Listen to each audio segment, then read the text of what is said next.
Bonsoir à tous, voici donc un projet ambitieux et original. Un projet qui unit deux établissements de l'enseignement provincial secondaire, une section hôtelière et une section horticole, pour un projet qui a pour nom la Semaine des légumes.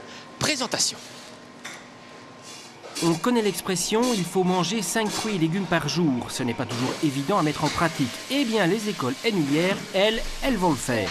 La section horticulture de l'Athénée provincial Jean Daven de Mons et le lycée provincial d'enseignement technique et d'hôtellerie de Saint-Guilain se sont associés pour organiser fin du mois la Semaine des légumes, du producteur au consommateur, car finalement, on connaît peu de légumes en dehors des classiques.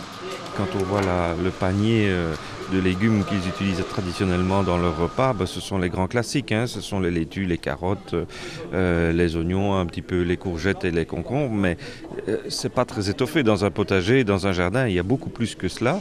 Et donc c'est vrai que quand ils voient certains légumes colorés différemment ou certains aspects des légumes en culture qu'ils ne connaissent pas, puisqu'ils découvrent les légumes en tant que produits finis, commercialisés, c'est vrai qu'ils ont l'air un petit peu de se poser des questions. Au départ, c'était une journée de légumes qui était organisée de manière assez récurrente ici au niveau de l'école hôtelière et qui consistait à mettre en œuvre un certain nombre de légumes et de faire découvrir parfois des légumes oubliés.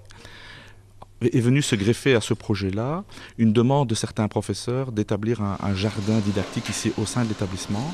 On a été très vite confrontés à un certain nombre de problèmes, à savoir où l'implanter, la taille et du personnel pour s'en occuper. J'ai tout naturellement pris contact avec la préfète de l'Athénée Jean Daven pour lui demander s'il était d'accord de s'associer en interdisciplinarité, et donc le projet est né comme ça. Et on a l'habitude de travailler souvent des légumes qui sont standardisés.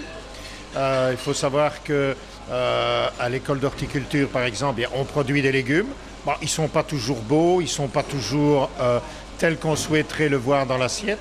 Maintenant, d'un autre côté, tout le monde sait que nous aurons sans doute un jour une véritable révolution dans l'assiette et que ces légumes qui sont encore avec un petit peu de terre, un petit peu de rosée, etc., sont des légumes qui sont traités le plus sérieusement possible et donc qui nous offrent une qualité supérieure. On est arrivé à d'établir un projet sur 2 années scolaires, c'est-à-dire que dans un premier temps, les élèves de 4e technique de qualification hôtellerie allaient rencontrer leurs collègues, je dirais, horticulteurs, pour montrer un peu ce qu'il est possible de mettre en œuvre à ces moments-là de l'année, au mois de mai en l'occurrence. Alors pourquoi ? Parce que tout simplement, les élèves à l'école d'horticulture cultivent les légumes, des fruits, mais ne se rendent pas bien compte de ce qu'on en fait dans la cuisine. Et côté école hôtelière, les jeunes, en tout cas, mettent en œuvre des aliments, mais ne mesurent pas toujours comment ils sont produits.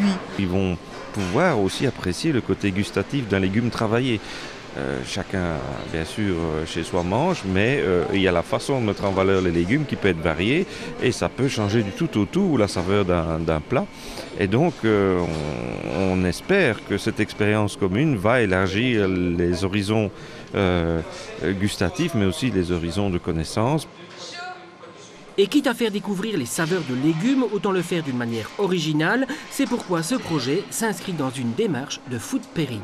C'est l'art de rechercher et d'associer 2 molécules qui se ressemblent et qui au départ sont totalement différentes. À savoir du brie et une carotte par exemple, du caviar et du chocolat. Il faut savoir qu'on est toujours à la recherche en cuisine de nouveautés bien entendu.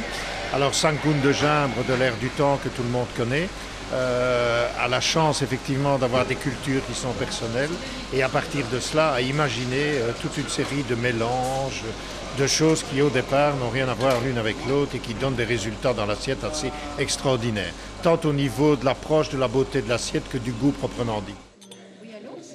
Du beau, du bon, surtout du bon, voilà un projet qui vous met l'eau à la bouche. Avec le Salon des seniors, les NUIR de plus de 50 ans peuvent désormais découvrir toutes les activités qui leur sont proposées sur l'ensemble de notre province. La semaine prochaine, nous reviendrons donc sur la 3e édition du Salon Eno Seniors. À très bientôt. Merci.